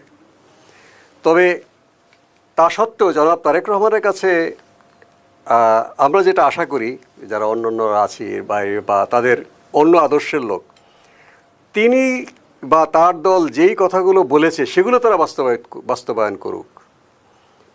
যেমন সবচেয়ে সোজা যেটা, নির্বাচনের মাধ্যমে সরকার পরিবর্তনের ধারাটা তৈরি হোক।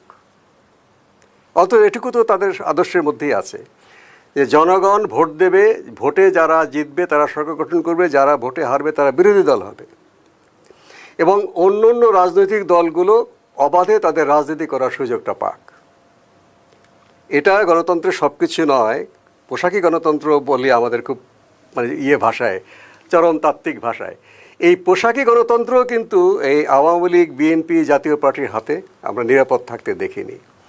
তারা এটার ধারক বাহক বলে দাবি করে, কিন্তু নির্বাচনের মাধ্যমে সরকার পরিবর্তন সম্ভবত 2001 সালেই হয়েছে, যখন আওয়ামী লীগ পরাজিত হয়ে বিএনপি ক্ষমতা অর্জন করলো। এছাড়া আমার জানা মতে একই সরকার ক্ষমতা নিয়েছে, যে আওয়ামী লীগের তো পরপর 3টা টার্ম তারা নিয়েছে ক্ষমতা। সবসময় গণ অভ্যুত্থান বা এরকম আন্দোলনের মধ্যে হয়েছে। তো এটা নিশ্চিত করুন, এবং রাজনৈতিক দলগুলো অবাধে কাজ করবে। হ্যাঁ, কেউ যদি বিশৃঙ্খলা করে বা সম্পত্তি বিনষ্ট করে সেটা অন্য কথা, সেটা ফৌজদারি অপরাধ।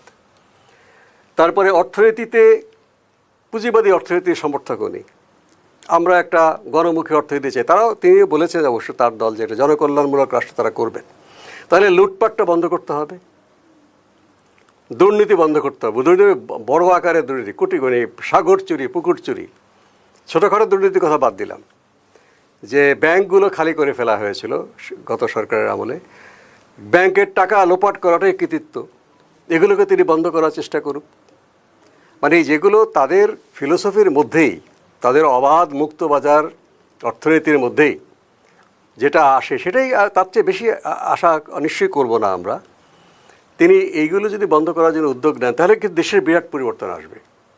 বা বৈদেশিক সম্পর্কের ক্ষেত্রে সত্যিকারের স্বাধীন পররাষ্ট্রনীতি, যে একটা রাষ্ট্রের পক্ষ হয়ে আর একটা রাষ্ট্রের বিরোধিতা করা যে রাজনীতি আমরা দেখেছি অতীতে সব সরকারের আমলেই, সেখান থেকে বেরিয়ে এসে সত্যিকারের একটা, যে বাংলাদেশ সবার আগে উনি বলেছেন, স্লোগান দিয়েছেন, বাংলাদেশের সবার আগে বলতে গিয়ে আমরা অন্য দেশের বিরুদ্ধে যাব না, এটা অবশ্যই সেটা আমাদের খেয়াল থাকা দরকার, যে আমাদের দেশের জনগণের সমৃদ্ধির জন্যে, আমাদের দেশের ব্যবসায়ীর সমৃদ্ধির জন্য করলে চলবে না। হ্যাঁ, ব্যবসায়ের সমৃদ্ধি দেখবো আমরা, জনগণের ইকোনমিতে সেটা অবদান রাখে কিনা। কিন্তু কতিপয় দুর্নীতিবাজ লুটেরা ব্যবসায়ীর স্বার্থে আমি বৈদেশিক সম্পর্ক করব, সেটা হতে পারে না। সাধারণ জনগণের স্বার্থে বিদেশের সাথে ভারসাম্য রেখে, বন্ধুত্ব রেখে করা, এবং যারা আমাদের উপর অন্যায় করবে তাদের সাথে শক্তভাবে প্রতিবাদ করা, সেটা যদি উনি করেন, আমার মনে হয় দেশের রাজনীতি অনেক অনেক স্বস্তিকর জায়গায় যাবে, একটা ভালো জায়গায় যেতে পারে। সেক্ষেত্রে উনি দীর্ঘদিন ব্রিটেনে ছিলেন, আমি আগেও বলেছি, ব্রিটেনের সব কিছু আমাদের এখানে প্রযোজ্য হবে সেটা না, কিন্তু ব্রিটেনের অনেক কিছু আমরা করতে পারি। যেমন সেখানে সার্বজনীন স্বাস্থ্য ব্যাপারটা এখনও আছে, যদিও বেশ কিছু জায়গায় তারা টাকার বিনিময়ে করেছে ব্রিটেনের ন্যাশনাল হেলথ সার্ভিস। তারপর এখনও যেটা আছে, যে সকল মানুষের বিনামূল্যে প্রাথমিক স্বাস্থ্যসেবা, সেকেন্ডারি কেয়ার এবং এমার্জেন্সি স্বাস্থ্যসেবা তিনি দেখেছেন। এবং তিনি, তার দল বিএনপিও তাদের স্বাস্থ্যনীতিটাই বলেছে যে তারা এটা মানে টাকার জন্য কেউ যেন স্বাস্থ্যসেবা থেকে বঞ্চিত না হয় সেই ব্যবস্থাটা তারা করবে।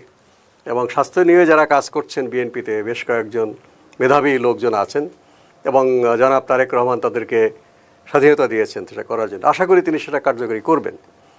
এভাবে সব ক্ষেত্রে যদি তিনি উনার যে আদর্শ সেটাই যদি কার্যকরী করার জন্য এগিয়ে যান, তাহলে কিন্তু আমরা দেশটাকে অনেকখানি এগিয়ে নিয়ে যেতে পারবো।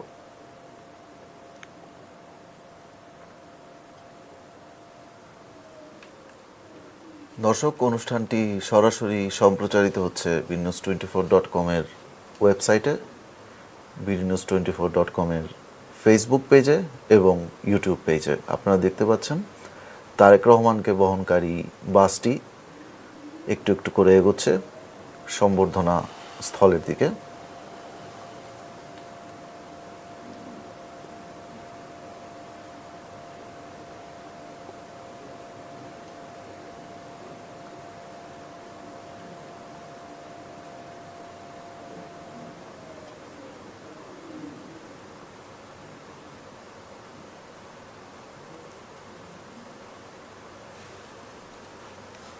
আমরা যদি আলোচনায় ফেরত যাই, আপনি এগিয়ে যাওয়ার কথা বললেন, কিন্তু কিছু পুরনো প্রশ্ন,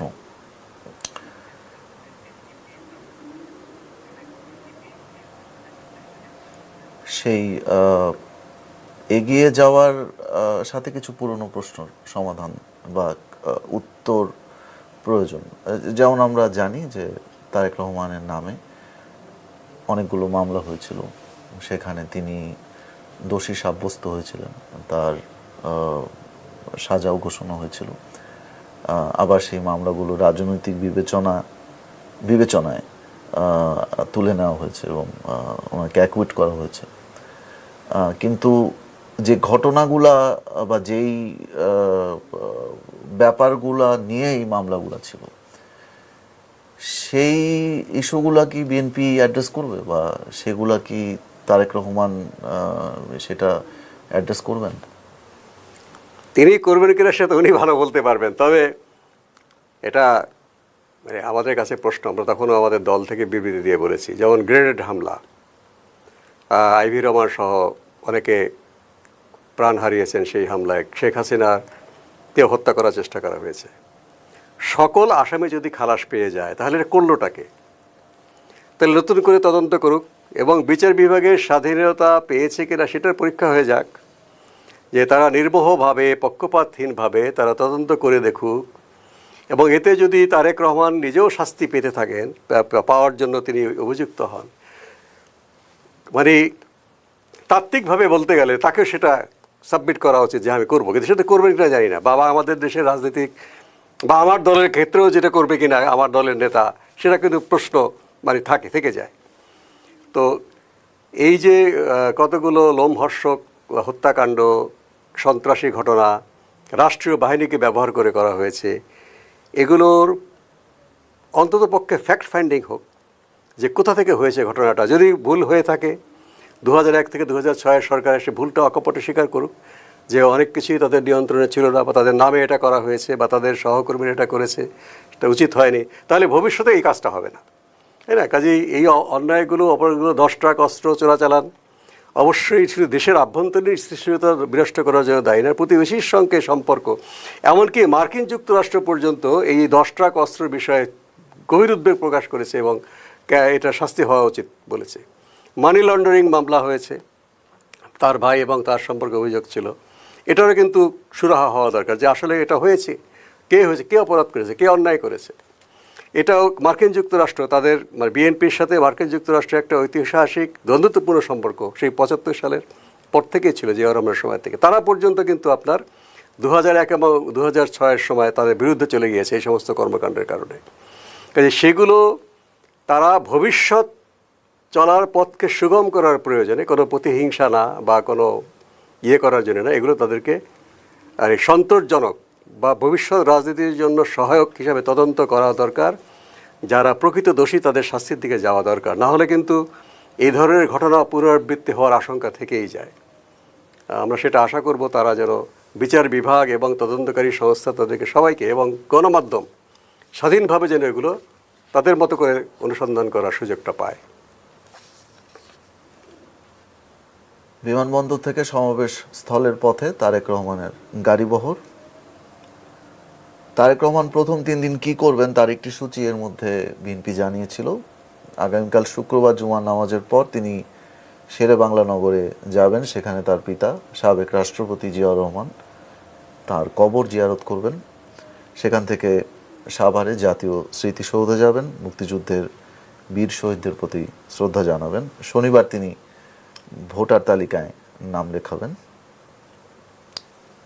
জাতীয় পরিচয়পত্রের কাজও করবেন এবং সেখান থেকে তার ঢাকা বিশ্ববিদ্যালয়ে ক্যাম্পাসে যাওয়ার কথা রয়েছে। সেখানে জুলাই আন্দোলনের প্রতীক ওসমান হাদির কবর জিয়ারত করবেন। পরে শ্যামলীতে যাবেন, জাতীয় অর্থোপেডিক হাসপাতাল ও পুনর্বাসন প্রতিষ্ঠান, যেটা পঙ্গু হাসপাতাল নামে পরিচিত, সেখানে জুলাই অভ্যুত্থানে আহতদের দেখবেন।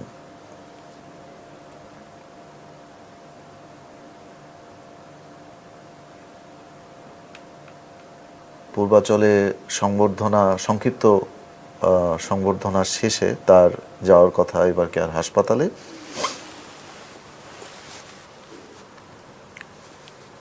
এবার কেয়ার থেকে তারেক রহমান যাবেন গুলশান এভিনিউর 196 নম্বর বাসায়। তাদের থাকার জন্য বাসাটি প্রস্তুত করা হয়েছে। তারেক রহমান অফিস করবেন গুলশানে বিএনপি চেয়ারপারসনের কার্যালয়ে। ওই ভবনের দোতলায় একটি কক্ষ নতুনভাবে সাজানো হয়েছে। নয়াপল্টনে বিএনপির কেন্দ্রীয় কার্যালয়েও ভারপ্রাপ্ত চেয়ারম্যানের জন্য একটা চেম্বার করা হয়েছে, সেখানেও তিনি অফিস করবেন। গুলশান 90 নম্বর সড়কে একটি বাড়ি ভাড়া নেওয়া হয়েছে, সেখান থেকে বিএনপির নির্বাচনী কার্যক্রম পরিচালনা করা হবে বলে আমরা জেনেছি। ত্রয়োদশ জাতীয় সংসদ নির্বাচনে তারেক রহমান নির্বাচন করবেন বগুড়া 6 আসন থেকে। এর আগে নির্বাচনে প্রতিদ্বন্দ্বিতা করার সুযোগ তার হয়নি। তারেক রহমানের সম্ভবত প্রথম নির্বাচন হতে যাচ্ছে, জাতীয় স্তরে তো অবশ্যই। হ্যাঁ, সেটাই দেখছি আমরা। বেগম খালেদা জিয়াও কিন্তু 1991 সালে প্রথমবারের মতো তিনি নির্বাচন করার সুযোগ পেয়েছিলেন এবং তখনই তিনি তার দল সংখ্যাগরিষ্ঠ আসন কালক্রমে পেয়ে তিনি প্রধানমন্ত্রী দায়িত্ব পেয়েছেন। তো জানি না জনাব তারেক রহমান তার দল নির্বাচনে সবাই আশাবাদী যে তারা সংখ্যাগরিষ্ঠতা পাবে।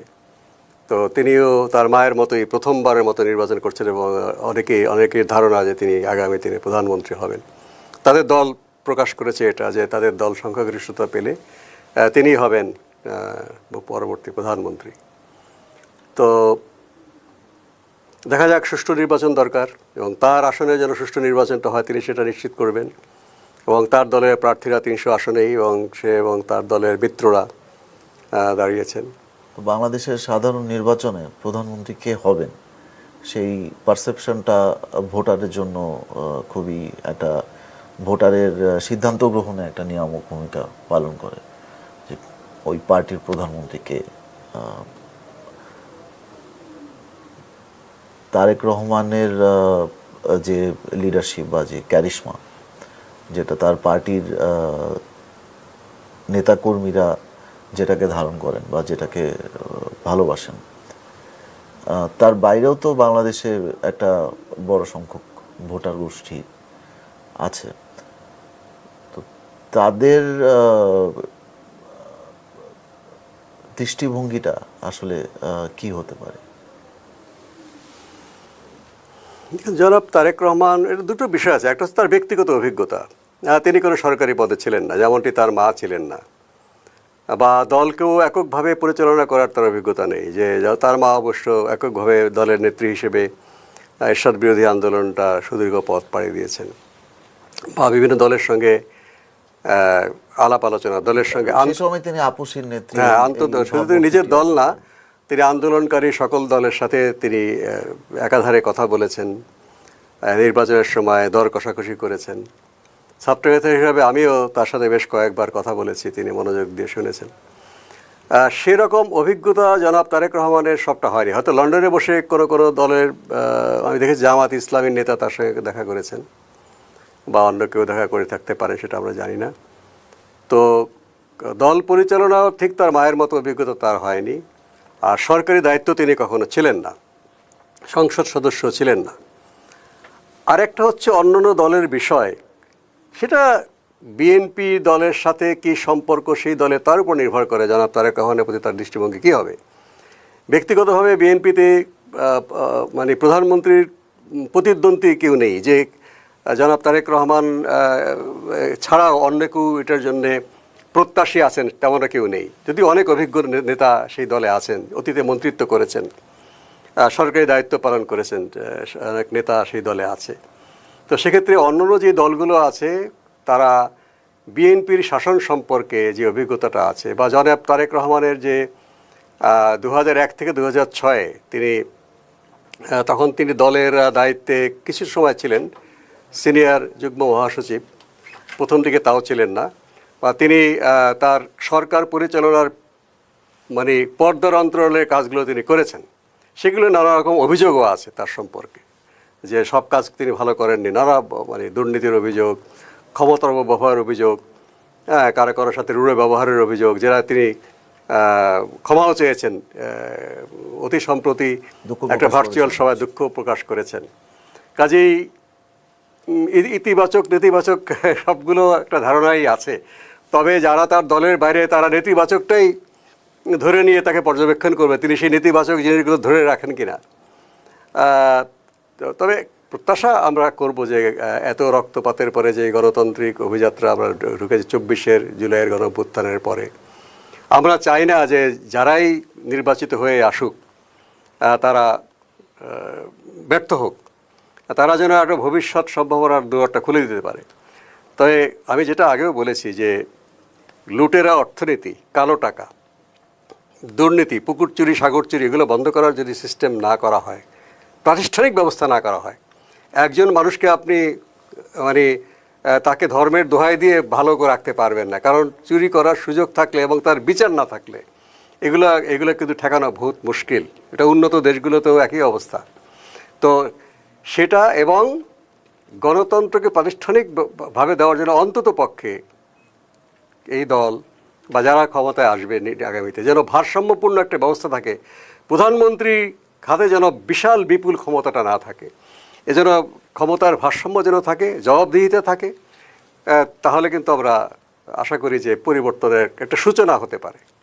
সেই সূত্রেই আসলে একটা কথা আসে যে মানে গত 17 বছর ধরে বিএনপি যে প্রধান প্রতিপক্ষ ক্ষমতাসীন আওয়ামী লীগ, তাদের বিরুদ্ধে বিএনপির এবং সমমনা মানুষদের এবং সুশীল সমাজের যে আপত্তিগুলো ছিল, তার মধ্যে পরিবারতন্ত্র, তারপরে একক নেতৃত্ব বা দলের ভিতরে গণতন্ত্রহীনতা ইত্যাদি ইত্যাদি, তো তাদের অভিযোগ মালায় ছিল।